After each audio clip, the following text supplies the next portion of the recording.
చేసుకొని అన్ని సహాయక కార్యక్రమాల్లోని పాల్గొనే కార్యక్రమం ఒక ఎత్తైతే సీనియర్ ఐఏఎస్ ఆఫీసర్లు కూడా కూర్చొని ఈరోజు ఒక్కొక్క వార్డు తీసుకొని వాళ్ళు పర్యవేక్షించి వాళ్ళు డైరెక్ట్గా ఫీల్డ్ మీద దిగి ఒక్కొక్క ఇంటికి తీసుకెళ్ళి రేషన్ ఇచ్చే పరిస్థితి కూడా కనిపిస్తూ ఉంది.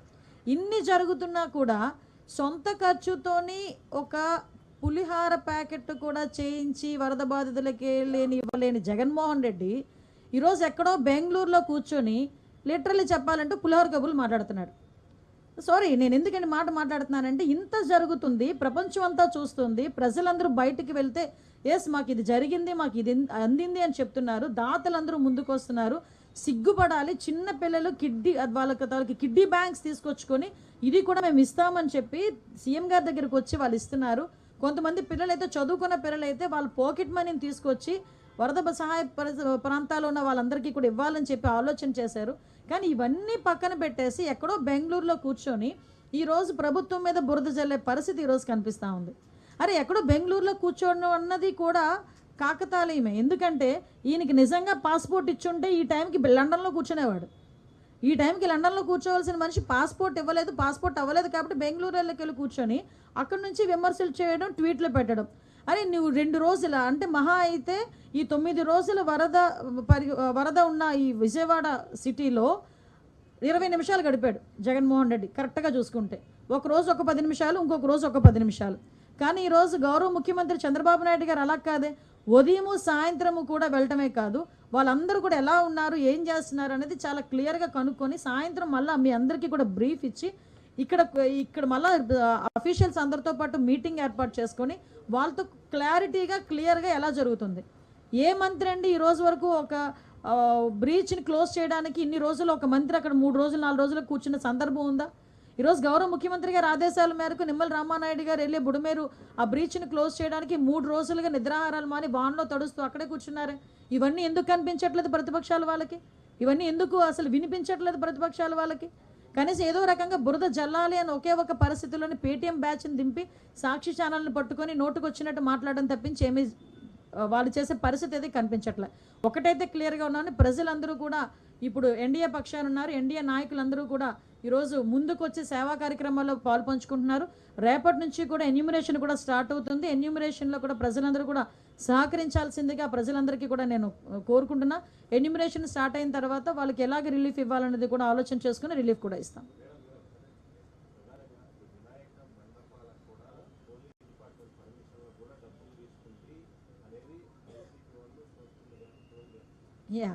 అసలు యాక్చువల్గా అదే ఒకసారి యాక్చువల్గా ఇక్కడ మీకు ఒక విషయం చెప్పాలండి. ఇది జీవో 2022లో అంటే వైఎస్ఆర్సీపీ గవర్నమెంట్లో ఉండేటప్పుడు ఈ జీవో ఇష్యూ చేశారు.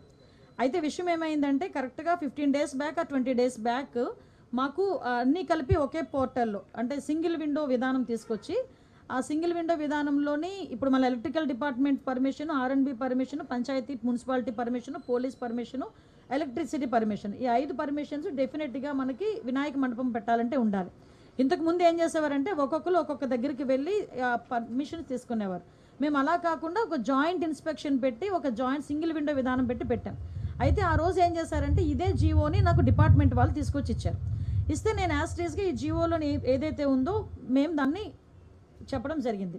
అయితే ఈ విషయం తెలుసుకున్న వెంటనే గౌరవ సీఎం గారికి విజ్ఞప్తులు వచ్చినాయి. గౌరవ సీఎం గారు కూడా దీని విషయం మీద మమ్మల్ని అడిగిన వెంటనే సార్ ఇలా జరిగింది, ఇలా జీవో ఉంది అంటే ఇమ్మీడియట్గా ఆపండి, ఎవరు కూడా రూపాయి కూడా కలెక్ట్ చేయొద్దు. ఎస్పెషల్లీ ప్రతి సౌండ్ సిస్టమ్కి మనకి ఏదైనా మన సౌండ్ సిస్టమ్ పెట్టామంటే దానికి పర్టికులర్గా మైక్కి పర్మిషన్ తీసుకోవడానికి 100 రూపాయలు తీసుకుంటారు డిపార్ట్మెంట్ వాళ్ళు కూడా. అది కూడా తీసుకోవద్దు వినాయక చవితులకి అని చెప్పి చాలా క్లియర్గా 10 రోజుల క్రితమే ఈ విషయం చెప్పడం జరిగింది. ఎవ్వరూ ఎక్కడ కూడా ఎటువంటి ఫీజెస్ కూడా కలెక్ట్ చేయట్లేదు, ఎటువంటి చలనాలు కూడా కలెక్ట్ చేయట్లేదు. ఏదైతే వినాయక చవితి అదేవిధంగా దుర్గా నవరాత్రి ఉత్సవాలు మన రాష్ట్రంలోనే కాదు మన దేశంలో చాలా ప్రెస్టేజియస్గా చాలా భక్తి శ్రద్ధలతో చేసే భక్తులు ఎవరైతే ఉన్నారో వాళ్ళెవరూ కూడా ఇబ్బంది పడకూడదనే 10 రోజుల క్రితమే గౌరవ సీఎం గారు అందరికీ కూడా ఇన్స్ట్రక్షన్స్ ఇవ్వడం జరిగింది. ఈ రోజుకి కూడా కనీసం మైక్ పర్మిషన్కి కూడా మేము ఎవరం కూడా డబ్బులు తీసుకోవట్లేదు. ఇది క్లియర్. దీనికి నేను 20 రోజుల క్రితం మాట్లాడిన మాటలను తీసుకొచ్చి వైఎస్ఆర్సీపీ వాళ్ళు ఏమీ లేదు అన్నట్టుగా ఈరోజు కావాలని దాన్ని ట్రోల్ చేసే పరిస్థితి చూస్తూ ఉంటే వాళ్ళ తాలూకా అవివేకత్వం, దాని తెలివి తక్కువతనం, అదేవిధంగా వాళ్ళు బురద జల్లే కార్యక్రమాల్లో వాళ్ళకి టైము, సిచ్యువేషను అలాంటివి ఏం అవసరం లేదన్న సంగతి కూడా చాలా క్లియర్గా అర్థమవుతుంది. ఇది క్లియర్గా ప్రజలందరికీ కూడా అర్థం కావాలి కాబట్టి చెప్తున్నా. ఇది ఆల్రెడీ 2022లో ఇచ్చిన జీవో. ఆ రోజు ఆ జీవోని కూడా పక్కన పెట్టి ఎట్టి పరిస్థితుల్లోనే ఎవరికి కూడా అది కలెక్ట్ చేయొద్దు అని చెప్పారు. ఎవరు కూడా అక్కడ కలెక్ట్ చేయట్లేదు. ప్రతి ఒక్క చోట కూడా వినాయక ఉత్సవాలు అంగరంగ వైభవంగా జరుగుతున్నాయి. ప్రజలు ఎవరు కూడా ఇబ్బంది పడట్లేదు.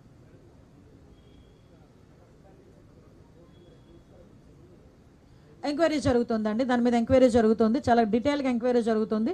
అంటే కొన్ని అనుమానాలు అయితే ఉన్నాయి. కొంతమంది ప్రజలకి అనుమానాలు ఉన్నాయి, డిపార్ట్మెంట్కి, ఇరిగేషన్ డిపార్ట్మెంట్కి అనుమానాలు ఉన్నాయి.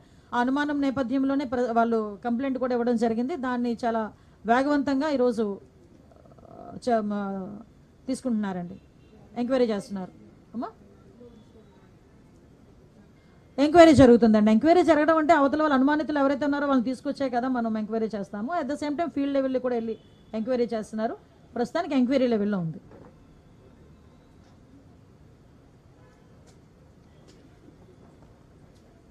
Thank you.